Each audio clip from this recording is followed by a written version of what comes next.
All right, we're going to do a quick walkthrough on what we need to do to get our planner set up for documentation if we have a C-Star 2 planner to get it set up on a 2600 or 2630 display. Very first thing we're going to do is come down here into the lower right corner, and we're going to click on the main menu button. From there, we're going to pick on the GS2 Pro. On a 2600 it's GS2 Pro, or on a 2630 it's going to be GS3. So we'll pick on our GS tab. In here we've got Setup, Summary, Activations tabs up on top. We're going to be working in the Setup tab. And what we're going to be doing is documentation. So I'm going to put a check mark in there. And you'll see that automatically to do documentation. These are some of the other things that have to be filled in with it, is our resources, machine, and implement. Okay, down below we've got a accept key pointing off to the right. But right beside that we've got a small asterisk there. And it's just telling us that's that red asterisk indicates a required field. So with that, we'll move on to our next page. In here, we're into the resources. Now, when we hit that main menu button before, we could have gone to each one of these tabs and just automatically or just put the things in. But this one right here, when we're going through this setup like what we're doing, it's going to walk us through every necessary page so that we don't miss something. And we just need to look for these asterisks. Okay, we've always got to have a client, farm, and field, so I'll just quick grab those.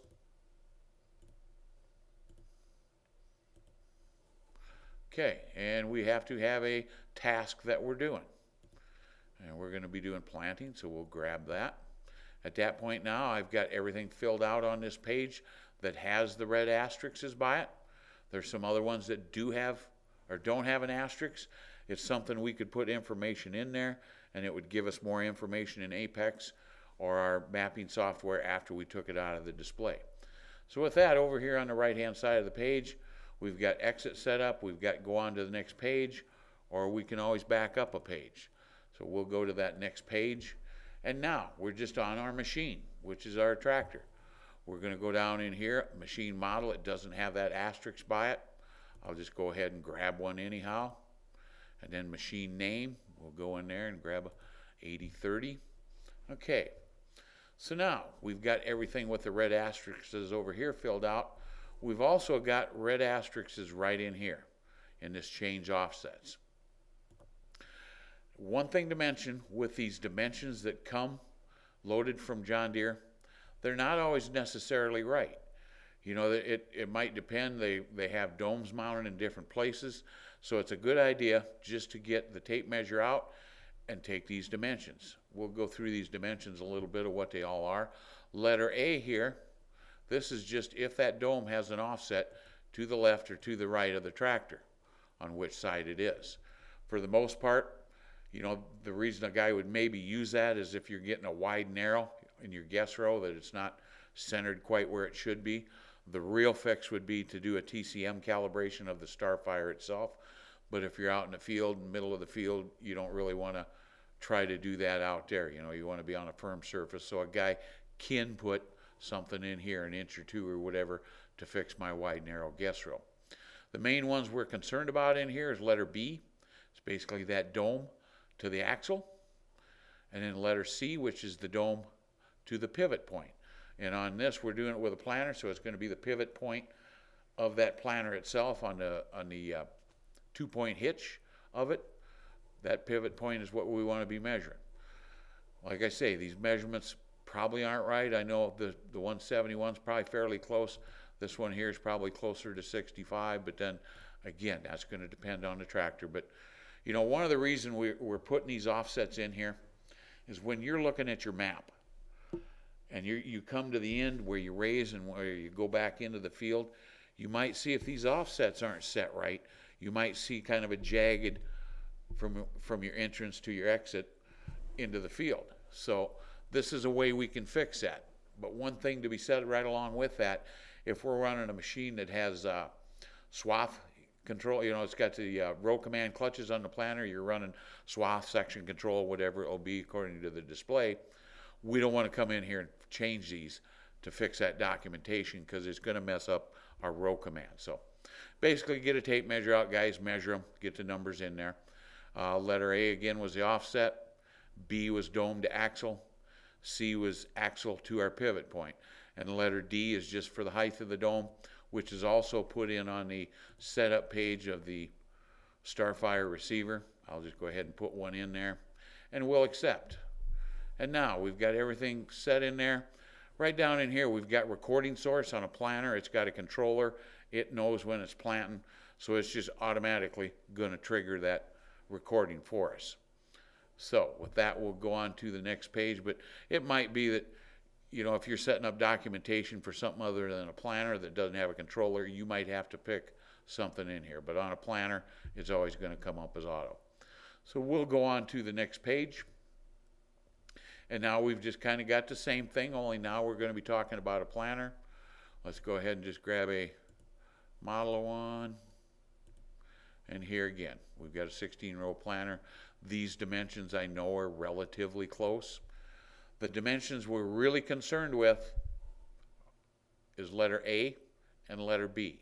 If you look down here, A plus B equals our documentation or our swath control location point.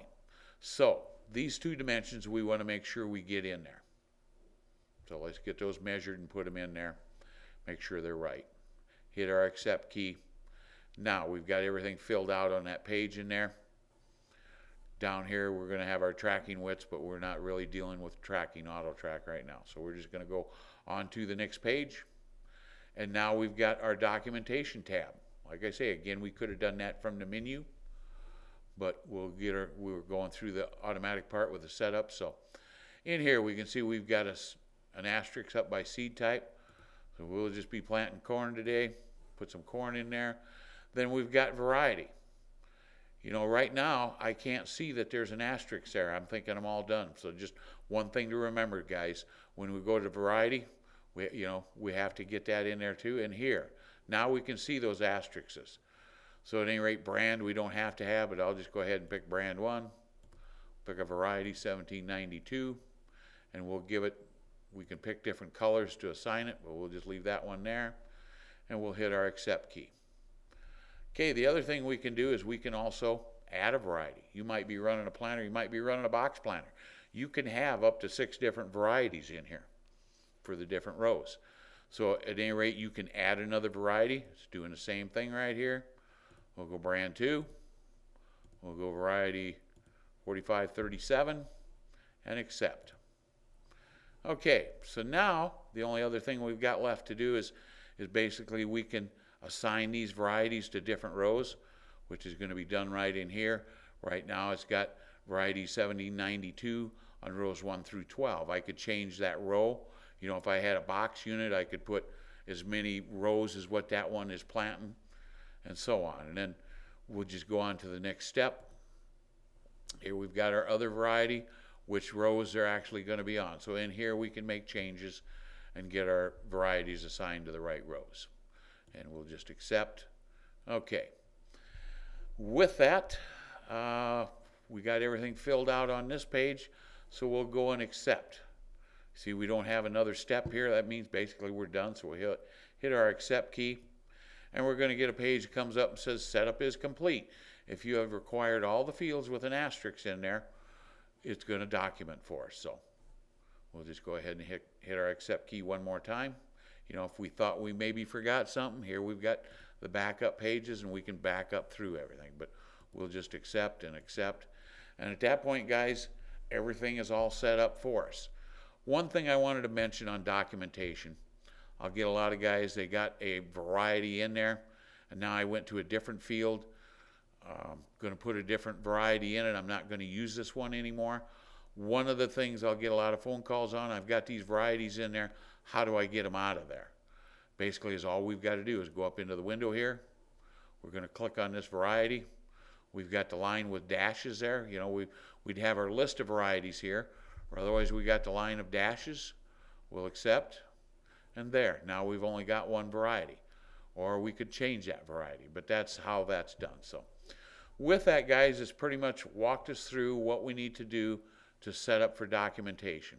As I was saying a little bit ago, you know, when we hit this menu key right here, we've got equipment, we've got resources. In the equipment, we've got the implement, we've got the machine tab. So we could just go right into into these tabs and set it up. But if we were using this right here, it's going to walk us through so that we don't miss any steps. If you got any questions on getting your planner set up for documentation, get a hold of us and we'll get them answered for you.